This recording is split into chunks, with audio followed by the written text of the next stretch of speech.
Hello everyone, today we are going to talk about a horror film called Clown from 2014. A lot of interesting things are waiting for you. Little Jack's birthday is approaching, and his favorite thing is clowns. His parents Kent and Meg know this very well, so they decorate everything around him with clowns. While cooking, Jack's mom confesses to her friend that she is pregnant with her second child. Unfortunately, Kent is late for the party. He works as a realtor and always has a lot to do. Meg complains to her husband that the clown animator won't be able to come to Jack's birthday party, and the boy will be very upset. Then Kent finds a very old clown costume in one of the houses. Jack is most likely happy. His birthday was a success. In the evening, the boy falls asleep on the floor from fatigue, and Kent is very pleased with himself. Meg goes to the shower and asks her husband to take off his suit to receive a nice gift from her. But the man is also very tired and falls asleep on the couch without even washing off his makeup. In the morning, Kent takes his son to school in this form, and then comes to work, causing surprise and laughter among his colleagues. He finally washes off some of the bright makeup, but the problem is that the clown wig is literally glued to his head. The same thing happens with his fake nose. It seems to be glued to Kent's face. The man also cannot take off the costume. Kent tries to cut it open and injures his hand. He takes a more powerful tool and continues to try to get out of this strange clown costume. Unfortunately, this plan doesn't work either. The hacksaw breaks, but the costume remains intact. Kent returns home and complains to his wife that he can't get rid of this damn wig, nose, and costume. Meg laughingly takes a pair of tongs and tries to remove her husband's clown nose. Kent screams, and the woman pulls the tool with all her might. This is a victory. The red nose falls to the floor and is immediately eaten by a dog.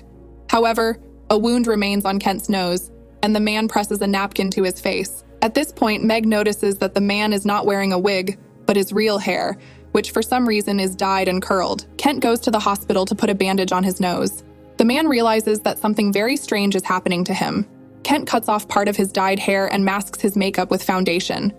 He decides to find the owner of the house where the costume was, but it turns out that he is dead. So he goes to a store that sells different Halloween costumes. The salesman gives him the address of a man who used to sell clown costumes. Kent calls Bert Carlson, and he demands that our hero never touch a clown costume. Kent admits that he has already put on the costume and immediately goes to meet him. The man treats Kent to tea and tells him the story of how clowns came to be. It turns out that at first they were very creepy and scary creatures that did not make children laugh, but frightened them.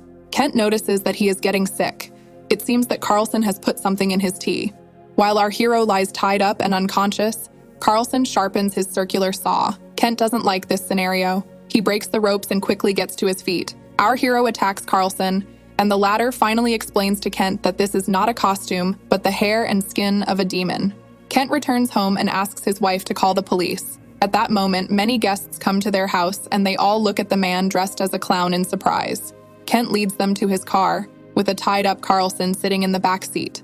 Our hero drives him to the police station, but on the way he notices that very strange things are happening to his body. It is transforming literally before his eyes. Carlson manages to free himself and rushes at Kent.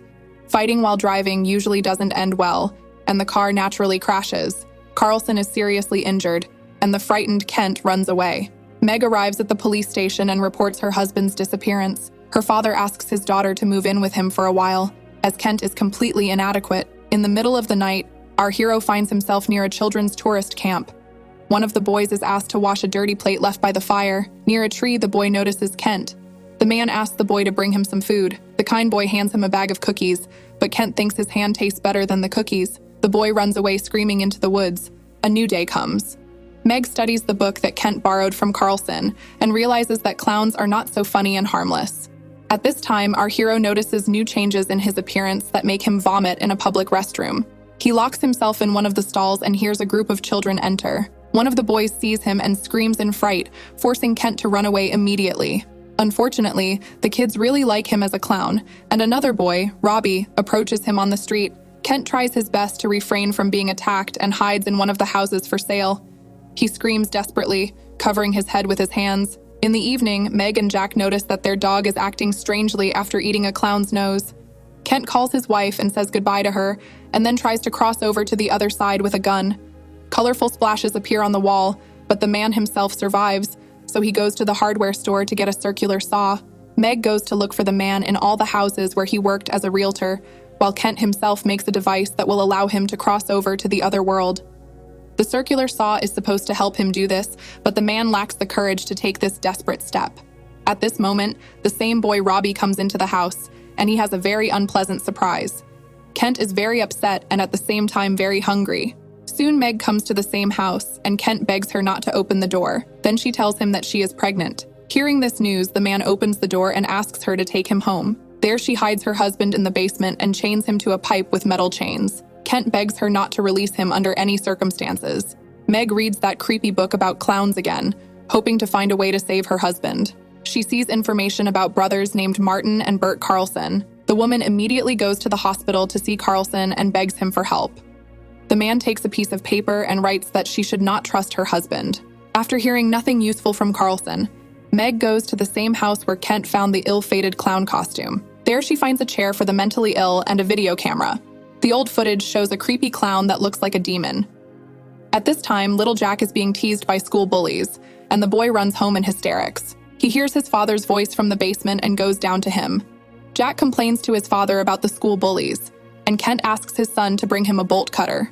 Meg returns home and finds a frightened Jack, but Kent is gone, having gone to deal with the school bullies. One of them, Colton, is playing a computer game at home and notices that the front door is open. Kent is standing in the hallway and he's about to play games. Meg sends Jack to live with his grandfather.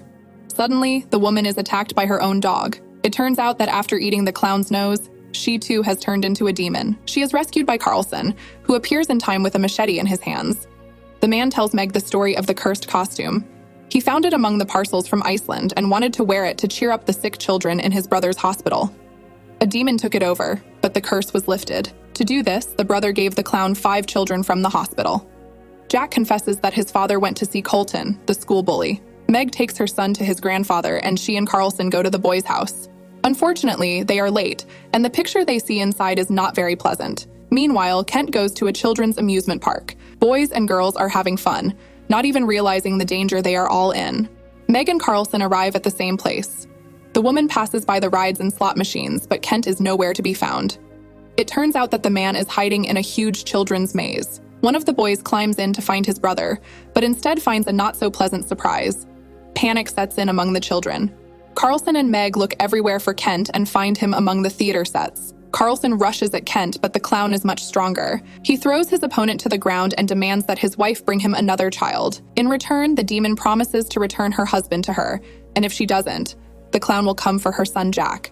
Meg runs outside in terror, looking in all directions to find some lost child. One of the girls recognizes Meg and asks the woman to take her home. Instead, Meg takes the schoolgirl to a clown's lunch.